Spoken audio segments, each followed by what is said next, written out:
wabarakatuh. Perkenalkan, nama saya Naura Syasha Syafina Maulana dengan NIM 1254060006. Di sini saya mau menjelaskan tentang demokrasi Pancasila. Istilah demokrasi yang sering terbayangkan adalah pemilu atau politik dalam skala besar.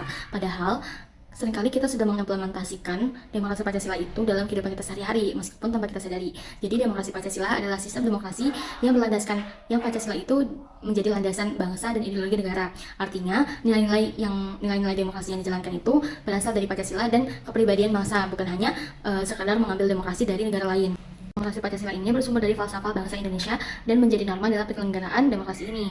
Jadi dalam sistem ini juga rakyat tuh sebagai pemegang kekuasaan tertinggi.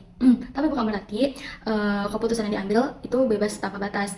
Namun keputusan yang diambil berdasarkan musyawarah dan kepentingan bersama. Contoh sederhana dari demokrasi Pancasila ini adalah saat kita memilih ketua kelas di semasa sekolah. Biasanya kan diawali dengan diskusi dulu kan dan musyawarah, lalu menentukan siapa-siapa aja orang yang cocok sebagai ketua kelas. Lalu terjadilah voting untuk menentukan siapa pemenangnya, siapa yang berhak menjadi ketua kelas. Menunjukkan bahwa demokrasi Pancasila itu bukan hanya dalam pemilihan presiden aja atau hal-hal yang besar, namun hal-hal yang kecil yang sering kita lakukan itu berlandaskan demokrasi juga.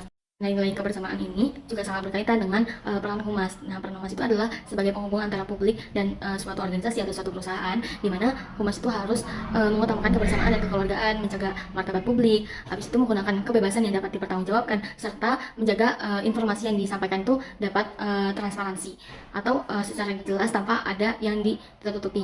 Contoh nyatanya itu saat humas menyiapkan pengumuman pre-release atau pengumuman publik, di mana di situ humas harus menyampaikan informasi secara jelas, jujur, tidak memanipulasi fakta, dan tidak ada yang ditutup-tutupin, serta apa yang dia sampaikan itu harus bisa dipertanggungjawabkan. Nah, dari sini kita bisa menyimpulkan bahwa demokrasi Pancasila itu bukan hanya konsep teoritis, tapi bisa kita praktekin dalam kehidupan kita sehari-hari. Termasuk dalam praktik kehumasan yang menuntut seorang humas itu untuk dapat berkomunikasi secara adil, jujur, dan bertanggung jawab.